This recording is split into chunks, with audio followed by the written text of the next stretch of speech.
నమస్తే సార్. నమస్తే సార్. నమస్తే సార్. అసలు ఎప్పుడు కోర్టుకు రాని మీరు ఇలాంటి వివాదాస్పదమైన కేసులు టేకప్ చేస్తున్నందుకు మీకు సన్మానం చేయాలనుకుంటున్నాను సార్. నేను ఈ కేసు వాదిస్తోంది సన్మానాల కోసం కాదు, అంజలి కోసం.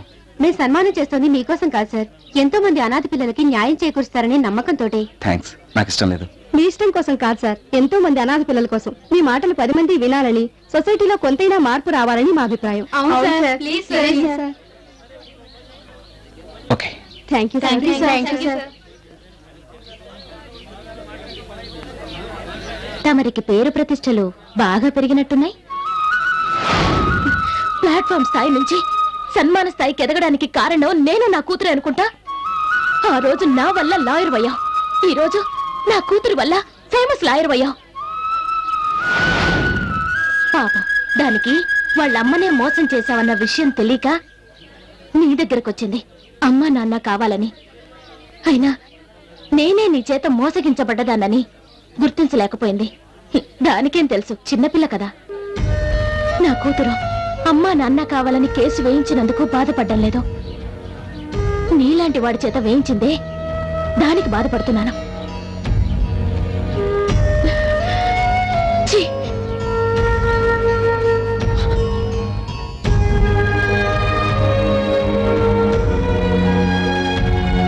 ఏంట్రా దివ్య ఇష్టం వచ్చినట్టు మాట్లాడుతుంది? తనే జీవితంలో మోసపోయాను అనుకుంటుందా? అసలు జీవితంలో మోసపోయింది నువ్వురా. ఇంకా అమ్మాయి అలా అవమానిస్తుంటే ఊరుకుంటావేంట్రా? లేదురా, ఇప్పుడే వెళ్ళి అమ్మాయికి నిజం చెప్పేస్తాను. ఆగరా, వెళ్ళి ఏం చెప్తావు? నేను మంచోడనా?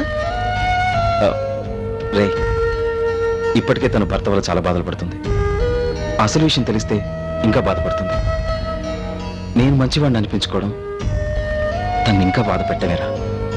రే, తన దృష్టిలో నన్ను మోసగాడిగానే ఉండిపోయిరా. అది కాదురా. ప్లీజ్, ప్రేమించిన దివ్య నన్ను ఎలాగో అర్థం చేసుకోలేదు. ఫ్రెండ్గా నువ్వైనా అర్థం చేసుకోరా.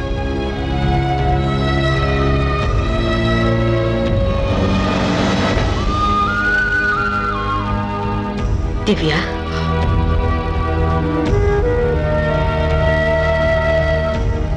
ఆంటీ మీరా? నేనెలా ఉన్నానో చూద్దామని వచ్చారా? అప్పుడు ప్రేమ పేరుతో మోసం చేశాడు, ఇప్పుడు కోర్టుకు లాగి అల్లరి పాలు చేస్తున్నాడు. వాడిప్పుడు అంతేనమ్మా, చెయ్యని నేరానికి శిక్ష అనుభవిస్తూ ఉంటాడు. అంటే? అవును, వాడు నేను ప్రేమించాడే కానీ మోసం చేయలేదు. మోసం చేసింది నేను. లేనిపోని అబద్ధాలు చెప్పి మిమ్మల్ని ఇద్దరిని దూరం చేసి తీరని ద్రోహం చేశాను. ఏంటంటే మీరనేది? మీ ఇద్దరిని విడదీయకపోతే నా కొడుకు ప్రాణాలు తీస్తానన్నాడు మీ నాన్న. కూతురి జీవితం కంటే మీ నాన్న పరువు ప్రతిష్టలే ముఖ్యం అనుకున్నారు, కానీ నా కొడుకు ప్రాణాలేనే ముఖ్యం అనుకున్నాను. అందుకే వాడు ప్రాణాలు కాపాడుకోవడం కోసం నా కొడుకు దుర్మార్గుడని నీతో చెప్పాను. కానీ ప్రేమే లేనప్పుడు ప్రాణం ఉన్నా లేకపోయినా ఒకటేనని నా కొడుకు అనుభవించిన నరకాన్ని చూసాక అర్థమైంది.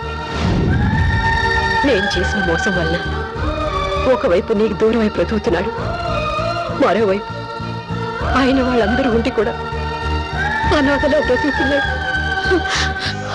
వాడు తప్పేం లేదని నీకు తెలిస్తే నువ్వు బాధపడతావని నీ దృష్టిలో వాడు మోసగాడుగానే ఉండిపోయాడు, కానీ నిజం చెప్పలేదు. ఇంకా నువ్వు నా కొడుకును అవమానిస్తే నిన్ను ప్రేమించినందుకు వాడు భరిస్తాడేమో, కానీ తల్లిగా నేను మాత్రం చూస్తూ ఊరుకోలేను. అది చెప్పడానికి వచ్చాను.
రండి మేడం, రండి. మీరు వస్తున్నారని పైకి లేచి నుంచుంటే కొంచెం బ్యాలెన్స్ తప్పింది. ఎందుకంటే ఇదిగో బ్యాలెన్స్ కూడా లేకుండా ఫుల్గా తాగేసాను. మీరు ఇంకా తిట్టాలనుకునే ఉంటే తిట్టేయండి. కమాన్, తిట్టండి. నన్ను క్షమించానని ఒక్క మాట చెప్పు వేడు.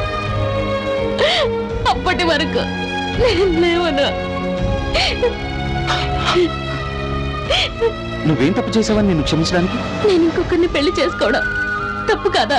కాదు, కన్న వాళ్ళ ఆప్యాయతలు నిజం అనుకుని మనిద్దరం మోసపోయాం. నిజమే, నిన్ను అపార్థం చేసుకున్నందుకు దేవుడు నాకు మంచి శిక్ష విధించాడు. అలా మాట్లాడద్దు. ఇక నీ జీవితంలో ఏ సమస్యలు ఉండవు, హ్యాపీగానే ఉంటుంది. అవును, ఉంటుంది. నాకు నువ్వు సాయం చేస్తే. నేను సాయం చేస్తాను. అవును, నా భర్త నుండి నాకు విడాకులు ఇప్పించి నా బిడ్డను నాకు అప్పగించాలి. ఏంటి దివ్య? ప్రేమలో గెలవలేకపోయాను, భార్యగా ఓడిపోయాను. కనీసం తల్లిగానైనా నా బాధ్యతల్ని నిర్వర్తించాలనుకుంటున్నాను. నువ్వు మొట్టమొదటి కేసు గెలిచినప్పుడు నాకు మాటిచ్చావు. ఎప్పుడన్నా కోర్టుకొస్తే ఫ్రీగా వాదిస్తానన్నావు, గుర్తుందా? ఇప్పుడు నా తరపున వాదించు. నేను అడిగిన సాయం చెయ్యి. నీకు చేతులెత్తి దండం పెడుతున్నాను. నాకు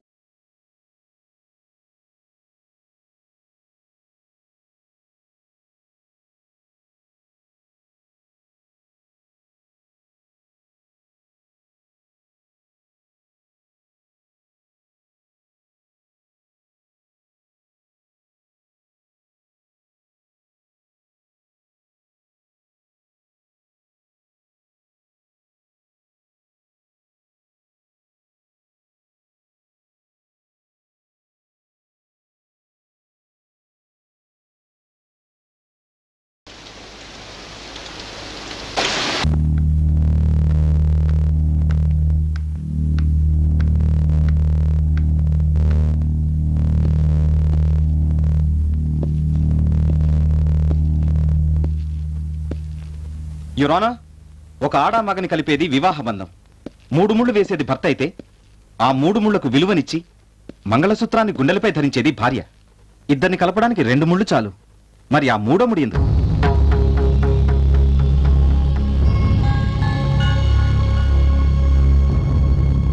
ఆ 3వ ముడే సంతానం సార్. వివాహం అన్నది కేవలం స్త్రీ పురుషుల కలయికకు మాత్రమే మన పెద్దవాళ్ళు నిర్ణయించలేదు. వాళ్ళకు పుట్టబోయే బిడ్డలకు రక్షణ కల్పించడం కూడా ఒక ఉద్దేశమే. సుఖ సంతోషాల్లోనూ కష్ట నష్టాల్లోనూ కలిసి ఉంటామని ప్రమాణం చేసి 7 అడుగులు నడిచిన భార్యాభర్తలిద్దరూ సంతానం కలిగే వరకు సంసారం కొనసాగించాలా వద్దా అన్నది వారిష్టం. కానీ బిడ్డ పుట్టాక వాళ్ళు తీసుకునే నిర్ణయాల్లో ఆ బిడ్డకు కూడా భాగం ఉండి తీరాలి. యురానా, పుట్టిన బిడ్డ బాగోగులు పట్టించుకొని భార్యాభర్తలు ఐఎమ్ సారీ ఒక ఆడ అమ్మగా పెళ్లి చేసుకున్నా వాళ్ళు చేసేది సంసారం కాదు, వ్యభిచారం. Yes, it is a licensed prostitution. నేను ఈ మాట ఎవరినో కించపరిచే ఉద్దేశంతో అనడం లేదు. కేవలం ఈ కేసు గెలవాలని కాదు నా ఈ ప్రయత్నం. ఈ అంజలికి, ఎంతో మంది తల్లిదండ్రులకు దూరం కాబడ్డ పిల్లలకు న్యాయం జరగాలన్నది నా తపన. ఎస్ యువర్ ఆనర్, నా బిడ్డకి న్యాయం జరగాలి. నాకు విడాకులు అక్కర్లేదు. నాకు విడాకులు అక్కర్లేదు. నేను నా భర్తతో కలిసి జీవించడానికి నిర్ణయించుకున్నాను. నా బిడ్డకి ఇన్నాళ్ళుగా దూరం చేసిన తల్లి ప్రేమను అందిస్తాను.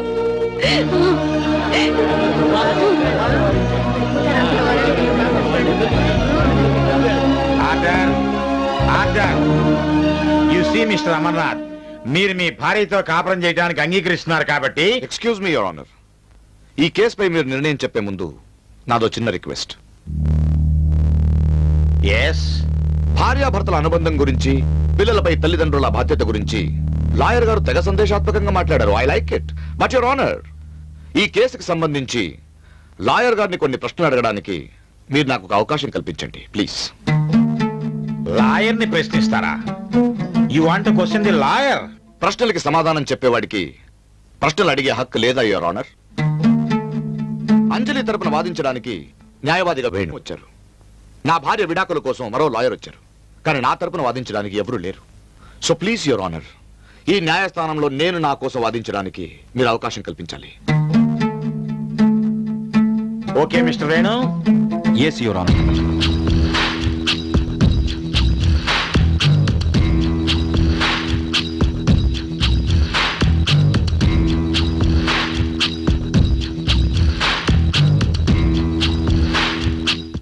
అంతా నిజమే చెప్తాను, అబద్ధం చెప్పను. వేణు, మీరు వాదిస్తున్న ఈ కేసు అంటే మన కేసు మీ లాయర్ జీవితంలో ఎన్నోది? 10వ. గుడ్. ఇంతకు ముందు మీరు వాదించిన కేసు ఎప్పటిది? 8 సంవత్సరాల తర్వాత ఈ కేసు టేకప్ చేశాను. Note this point your honour. అంటే 8 సంవత్సరాలుగా ప్రాక్టీస్ లేకుండా ఉన్నారు. ఇదే రాజకీయంలో అయితే మటాష్ అయిపోయేవాళ్ళు. Well, coming back to the point, ఈ 8 సంవత్సరాలు ఏం చేశారు? My next question mister Venu, ఎక్కడో విన్నాను తెలీదు, మీకు ఈ సిటీలో లాయర్ గా కన్నా పెద్ద తాగుబోతుగా పేరున్న మాట నిజమా?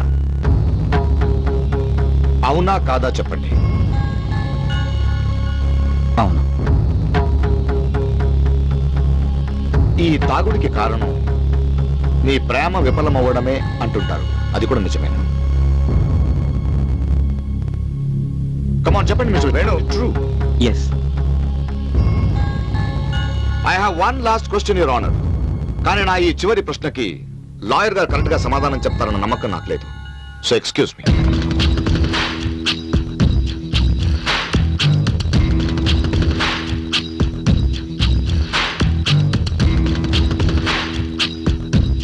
యువర్ ఆనర్, కోర్టులో భగవద్గీత మీద ప్రమాణం చేయడం అంటే పుస్తకం మీద ప్రమాణం చేయడం కాదు, దేవుడి మీద ప్రమాణం చేయడం. పసిపిల్లల్ని దేవుడు సమానం అంటారు.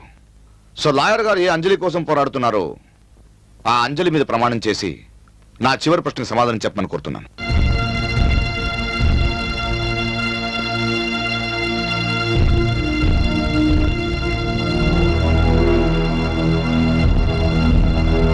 మీ మాజీ ప్రియురాలు నా భార్య అనే విషయం నాకు ఇప్పుడే తెలిసింది. ఆ మాట నిజమేనా? Is it true Venu?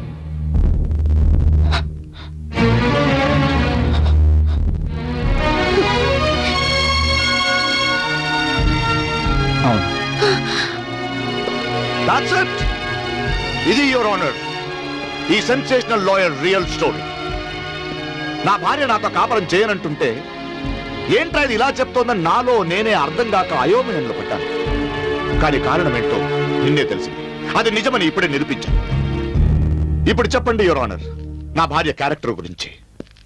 పెళ్లికి ముందే ఇతనితో ప్రేమ వ్యవహారం నడిపిన నా భార్యకు నాతో కాపురం చేయడానికి మనస్సు అంగీకరించలేదు. అందుకే నన్ను నా బిడ్డని వదిలేసి వెళ్ళిపోయింది, కట్టుకథలు సృష్టించింది. ఇక ఈ లాయర్ వేణు ఇతను ఈ కేసుని ఈ కోర్టుకు తెచ్చింది అంజలి మీదున్న ప్రేమతో కాదు. తన ప్రియురాలు నేను పెళ్లి చేసుకున్నందుకు నా మీద కక్ష సాధించడానికి, నన్ను అల్లరి చేయడానికి. ఇందుకు నా భార్య అంటే ప్రియురాలు సహకరించింది. Please note this point your honour. నిన్నటి దాకా నా బిడ్డను నన్ను కాదన్న ఈ పతివ్రత ఎక్కడ తన ప్రియుడు ఈ కేసులో ఓడిపోతాడో అని నాతో కాపురం చేయాలంటుంది. Your honour, the point is very clear. ప్రస్తుతం రాష్ట్ర మంత్రివర్గంలో కీ మినిస్టర్ పోస్ట్ లో ఉన్న నన్ను పొలిటికల్ గా ఫినిష్ చేయడానికి నా ప్రత్యర్థులు, నా భార్య, ఈ మాజీ ప్రియుడు వీళ్ళు ఆడిన మెగా డ్రామా. ఈ కేసులో నిజమైన బాధితుడిని నేను యువర్ ఆనర్. యువర్ ఆనర్, నాకు న్యాయం కావాలి. నాకు విడాకులు ఇప్పించండి.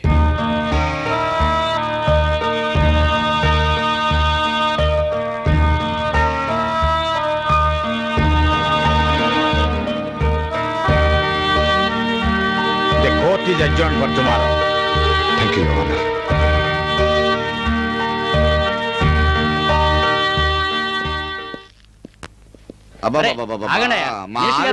ఫ్యామిలీ ఫిక్సింగ్ నేను టెన్షన్ పడుతుంటే మధ్యలో మీ గోలంటే ఆపండి ఆపండి. ప్లీజ్ ఆగండి.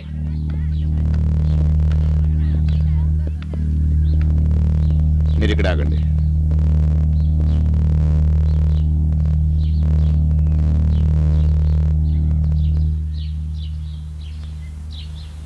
ఎలా ఉంది నా ఫినిషింగ్ టచ్?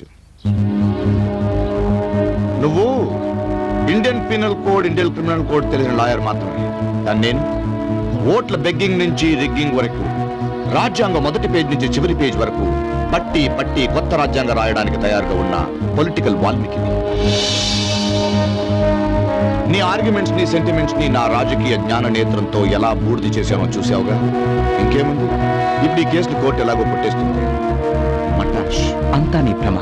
ఇది అసెంబ్లీ కాదు ఆర్ఎండ్బి మంత్రి గారు. జబ్బలు చర్చి మైకులు విరగొట్టి మెజార్టీ బలంతో ప్రతిపక్షం నోర్లు నొక్కేయడానికి. ఇది అడిషనల్ మ్యాజిస్ట్రేట్ కోర్ట్. నీకు 5 ఏళ్లకు ఒకసారి ఎన్నికల్లో పోరాటం తెలుసు, కానీ మాకు ఇక్కడ ప్రతి క్షణం క్లయింట్స్ న్యాయం కోసం పోరాటం అలవాట. అంజలి కోసం ఆగాను, కానీ లేకపోతే నేను రోడ్లు భవనాల శాఖ నుండి రోడ్డు మీదకి లాగేయగలను. అవసరమైతే రాజకీయాలకే కాదు, జీవితంలో దేనికి పనికి రాకుండా చేయగలను. నువ్వు అది చేయగలవని నాకు తెలుసు. ఇప్పుడు కోర్టు వాయిదా వేసిందని నువ్వు ఇంటికెళ్ళి సెక్షన్లు బట్టి పడతావని కూడా నాకు తెలుసు. అందుకే నీ లైఫ్కి జడ్జిమెంట్ నేనే డిసైడ్ చేశాను. ఇంకో 5 నిమిషాలు నువ్వు ఇక్కడ ఉంటే నీ మాజీ ప్రియురాలకు నువ్వు, నా మాజీ భార్యకు నేను శ్రద్ధాంజలి ఘటించి ఒక 2 నిమిషాలు మౌనం పాటించవచ్చు.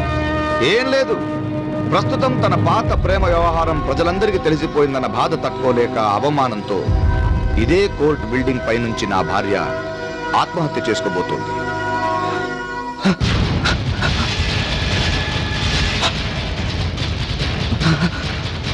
దివ్య, దివ్య,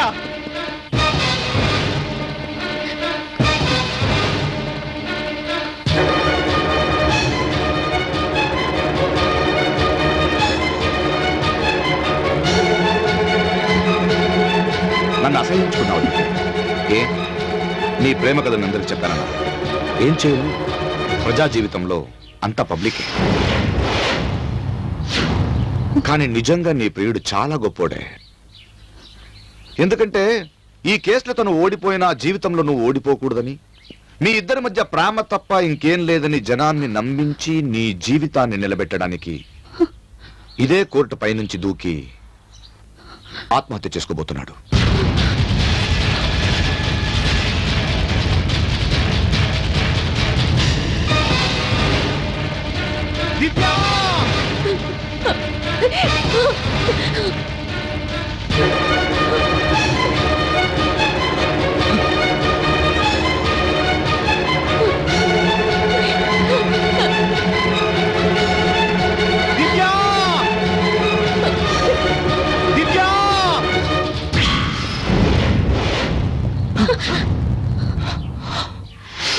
హలో,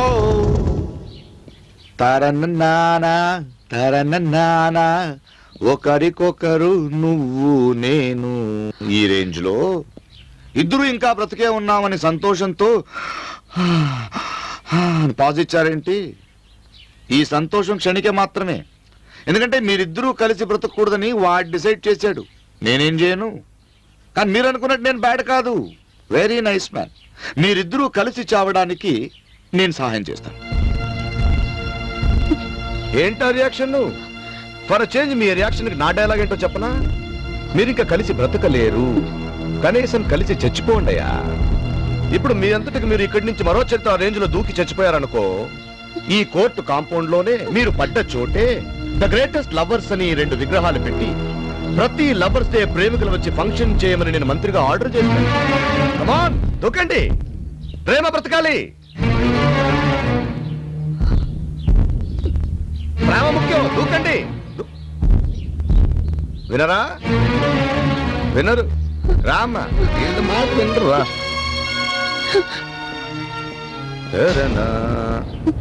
వినరా? అయితే ఇంత పెద్ద కేసుని ఇక్కడి దాకా తీసుకొచ్చిన ఈ ముద్దు పాప కీర్తి శేషరాలు అయిపోతుంది. అంజలి నేను చేయదు, కావాలంటే నేను దూకుతాను. హాయ్ బాబోయ్, ఇంత పెద్ద లాయర్వి అర్థం కావట్లేదండి నీకు? మనసంతా నువ్వే అనే రేంజ్ లో నా భార్య నీ పక్కన ఉంటే ఆమెను వదిలేసి వెళ్ళిపోతే ఎలాగా? మీరిద్దరూ కలిసి దూకితేనే నాకు లాభం. అదేంటా ఎక్స్ప్రెషన్? వీడెక్కడ మొగడండి అని చూస్తున్నారు. కొందరు మొగుళ్ళు ఇలా ఉంటారు. మీరిద్దరూ కలిసి దూకితే జనాల్లో నాకు సింపతి పెరుగుతుంది, రాజకీయంలో నా ఇమేజ్ పైకి వెళ్తుంది. డిసైడ్. I said decide.